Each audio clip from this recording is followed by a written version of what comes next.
Habiba Malik from India. Can you list the name of reliable scholars who you turn to for fiqh issues so that we also turn to them for our fiqh issues? This is a very big question. The answer can go on for hours together. I will try and answer in short, because which scholars do I turn to for my fiqh issues? Scholars are divided into classical scholars, the medieval scholars, the contemporary, the pre-modern, the modern,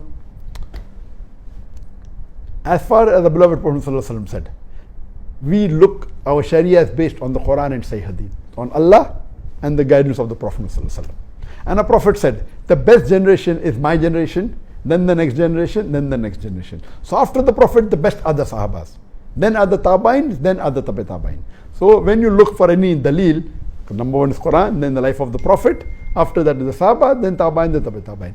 So but naturally the best scholars for fiqh are the Sahaba. Khulafa Rashidin, the Sahabas.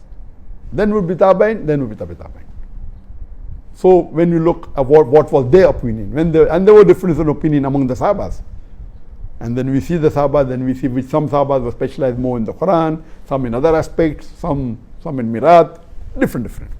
So based on that, number one are the Sahabas. Khulafa Rashidin, the Sahabas. After Allah and His Rasul, with the Khulafa Rashidin, then would be the Sahabas. Then Tabain, Tabi Tabain. Then you have the classical scholars that are there. You have the four Imams, Imam Abu Hanifa, Imam Malik, Imam Shafi, Imam Hanbal, Ahmad ibn Hanbal. May Allah have mercy on all of them. There were many Imams, 50, hundreds of Imams were there at that time. But these four, their students, mashallah, were able to spread the teachings more. These four were the top Imams. There were other top Imams also, but maybe the student didn't promote the teaching so much. So these were the top four Imams that we have. And all of them, mashallah, I love them, I respect them, I refer to them. Then we have the Muhaddisin. Imam Ahmad ibn Hanbal was a Muhaddis, Imam Malik was there. But then we have Imam Bukhari, we have Imam Muslim, then Abu Dawud, then Tirmidhi, then Nasai, Ibn Majah, all these, they were scholars. And I look up to them and then I check. Then we have the Mufassirin, Ibn Qasir, then we have Tabari, then we have Qurtubi, and the list is long. Therefore I said the answer is can't give a short answer. So then we have the classicals, then we have Sahaba, then the classical scholars we have, their level is different. Then we have Ibn Hajar, who wrote the Sharah of the Bukhari. Many, then we have you can keep on naming, but these are the ones that I can recollect now. Then we have the medieval scholars, a few centuries later. Then we have Ibn Taymiyyah. Earlier then we have Imam An-Nawawi. Then we have, after a few hundred years, we have Ibn Taymiyyah, mashallah, a great scholar. Then Imam Ibn Jawzi, several. Then coming down the line, we have the recent scholars. You call them contemporary scholars, or you call them the modern scholars. I have divided this into two levels, in two parts. One, which were the few decades earlier and are not living any longer, and one which are living. In between there are many other scholars I did not name, but what I could recollect. In those scholars, in the recent few decades but are not living, I would really appreciate and I look forward is the Sheikh Ibn Uthaymeen, the Sheikh Nasruddin Albani, Sheikh bin Baz. And unfortunately, these three great scholars of our time, when we started doing Dawah earlier, they expired within a few years, a span of few years, in the late 90s or the early 2000s. And after that, at that time, that I believe one of the best scholars living that time was Abdullah ibn Jibreen, Sheikh Abdullah ibn Jibreen. Again, he's from Riyadh, and I met him several times, and whenever I had any problems, I had to go to him and look forward to his reply. At that time, he was one of the best living scholars. And Allah also lifted him, mashallah, and may Allah grant Jannah to all these scholars who I have mentioned, May Allah's mercy be on all of them. Rahimullah. Now that we have among the scholars, really frankly now we have very few handful of scholars who we can really call them scholars. Scholars are many, but we really can, the level of fiqh and the level of intelligence and the way to reply and to analyze. According to me, one of the best scholars today living, or two best scholars, one would be Sheikh Muhammad Hassan Addadu. He's from Mauritania, but since the past few years he's living in Turkey, in Istanbul, and I've been meeting him for several years. Alhamdulillah, the last time I met him was at the KL summit, and before that when I was in Turkey. He is one of the best living Islamic scholars in the world, as well as Sheikh Abdul Aziz At-Turaifi. And the other one that I can think of and I can name is Sheikh Muhammad Salim Munajjid. And all these scholars, every year, mashallah, I meet them many times. For the last several years I've been meeting them. Except, now some of them are in custody. So since the last couple of years that they have been in custody, I could not meet some of them.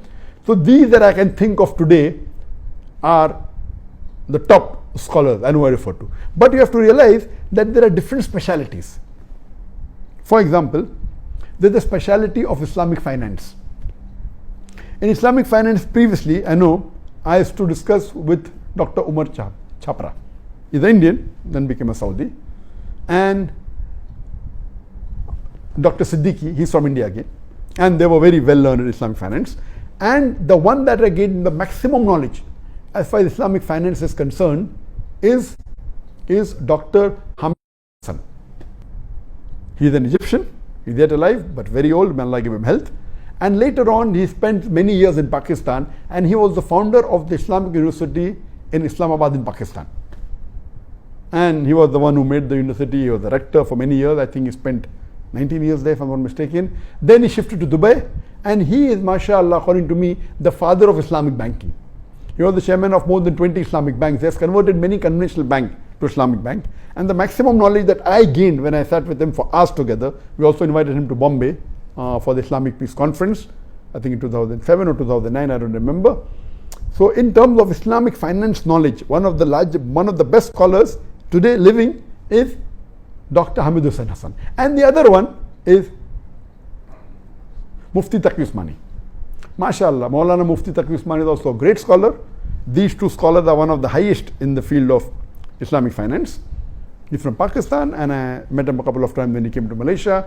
MashaAllah, he has great knowledge. And what we find that in finance, the Hanafi fuqaha, the Hanafi scholars have done more advanced research on Islamic finance as compared to others. So each one has its speciality. So in finance but natural, I would believe more in Mufti